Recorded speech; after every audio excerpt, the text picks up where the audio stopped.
ఆంధ్రప్రదేశ్‌లో ద్రవ్యోల్బణం పట్టపగ్గాలు లేకుండా ఎలా పెరిగిపోతుంది అనే అంశం మీద ఈరోజు ద హిందూ కూడా ఒక కథనం రాసుకుంటూ వచ్చారు. జాతీయ స్థాయి యావరేజ్‌తో పోలిస్తే ఆంధ్రప్రదేశ్ ఎంత జెట్ స్పీడ్ వేగంతో దూసుకుపోయి ప్రజల జీవన నీకు అవసరమైన ఖర్చులు ఏ స్థాయిలో పెరిగిపోతున్నాయి అని. Andhra Pradesh retail inflation above national average for fifth month running. అంటే వరుసగా 5 నెలల పాటు జాతీయ యావరేజ్‌తో పోలిస్తే ఆంధ్రప్రదేశ్ ద్రవ్యోల్బణం విపరీతంగా పెరిగిపోయింది అని రాసుకుంటూ వచ్చారు.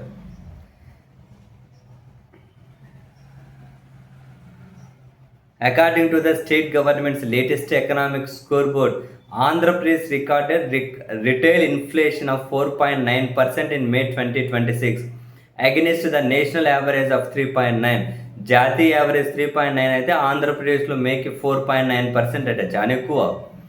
The state inflation has stayed above the national rates in January నుంచి జాతీయ యావరేజ్తో పోలిస్తే ఆంధ్రప్రదేశ్ యావరేజ్ ఎక్కువగా ఉందండి. ద్రవ్యోల్బణం విపరీతంగా పెరిగిపోతుంది. ఇక్కడ ఇంకో బాధాకరమైన విషయం ఏంటి అంటే the increase marks A sharp turn from అంటే అక్టోబర్ 2025లో రాష్ట్రంలో ఇన్ఫ్లేషన్ 0.2% ఉంటే ఇప్పటికి 4.9కి పెరిగిపోయిందట. ఇంత అనూహ్యంగా ఏ విధంగా పెరిగిపోతుంది? ఇది అసలు ఒక హౌస్ హోల్డ్స్ అంటే కుటుంబ అవసరాలకు సంబంధించి రూరల్ ఏరియా అర్బన్ ఏరియాలో ఎంత భారంగా మారిపోతుంది అన్నది చాలా గణాంకాలతో రాసుకుంటూ వచ్చింది. ఎగ్జాంపుల్స్ కూడా for an average family the impact is becoming visible అట. A household that spend 10,000 a month అని ఎసెన్షియల్ అంటే 10,000 రూపాయలు ఒక కుటుంబం ఒక నెలలో ఖర్చు నిత్యావసర సరుకుల మీద ఖర్చు పెడితే ఇప్పుడు అదే దాని మీద పెట్టాలంటే ఈ ఒక నెలలో పోలిస్తే 10,490 పెట్టాలట మే నెలలో.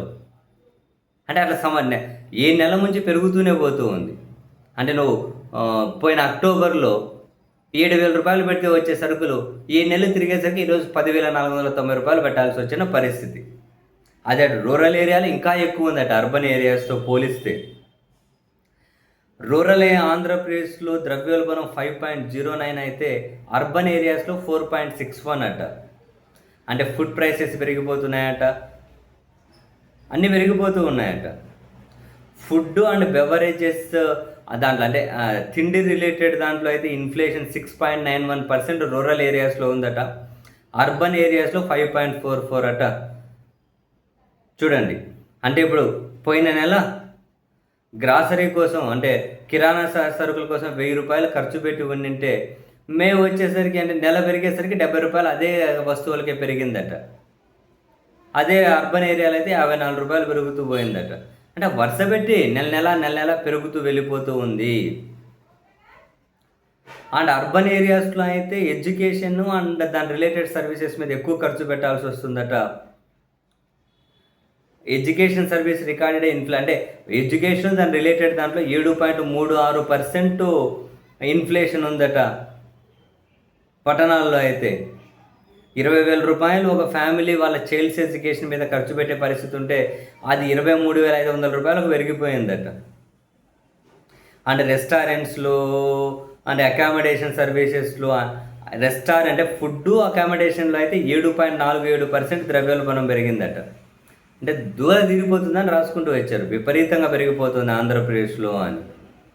ప్రతిరోజు పెరిగిపోతూనే ఉన్నాయట.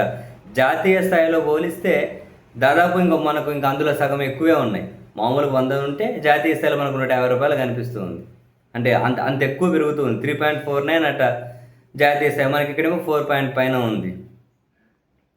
అన్నీ కూడా విపరీతంగా పెరిగిపోతున్నాయట. ఇంకా క్లియర్ కట్గా రాసుకుంటే చివరికి హెయిర్ కట్ 120 రూపాయల నుంచి 150కి పోయిందట. సోపులు అట్లే పెరిగిపోతూ ఉన్నాయట. టూత్పేస్ట్లు పెరిగిపోతూ ఉన్నాయట. విపరీతంగా పెరిగిపోతూ ఉన్నాయి. చివరికి ఇది ఒక అటెన్షన్ తీసుకోవాల్సిన అంశంగా రాష్ట్ర ప్రభుత్వం కూడా పేర్కొంటూ ఉంది అట. నీడ్స్ అటెన్షన్ వాచ్ లిస్ట్ అని పెట్టారు. నీడ్స్ అటెన్షన్ అని రాష్ట్ర ప్రభుత్వం కూడా దీని మీద అఫీషియల్గానే ప్రకటించేదట. సో వాళ్ళ అవసరాలు అంటే కావాల్సినవి తక్కువ కొనడమో చేస్తున్నారట ప్రజలు, లేదు తక్కువ కొనాల్సి వస్తుంటే వాళ్ళ జేబులకు ఎక్కువ గుల్ల పడుతూ ఉందట. వరుసగా ఎన్నో నెలలు అంటే హెడ్డింగే పెట్టింది. వరుసగా 5వ నెల కూడా జాతీయ స్థాయి యావరేజ్తో పోలిస్తే ఆంధ్రప్రదేశ్లో ఎక్కువ నమోదు చేస్తూ ఉందట. మరి పాలకులు ఏం చెప్తారో తెలియదు. సంపద సృష్టించాలి, అది చేయాలి, ఇది చేయాలి, సృష్టించి పంచుతాం రకరకాలు చెప్పారు. ఒక పక్క సంపద తగ్గింది, అప్పులు పెరిగిపోతూ ఉన్నాయి, ఇన్ఫ్లేషన్ పెరిగిపోతూ ఉంది. ఏంటి ఇంతగానో మామూలుగా వాచిపోతుందా ప్రజలకు?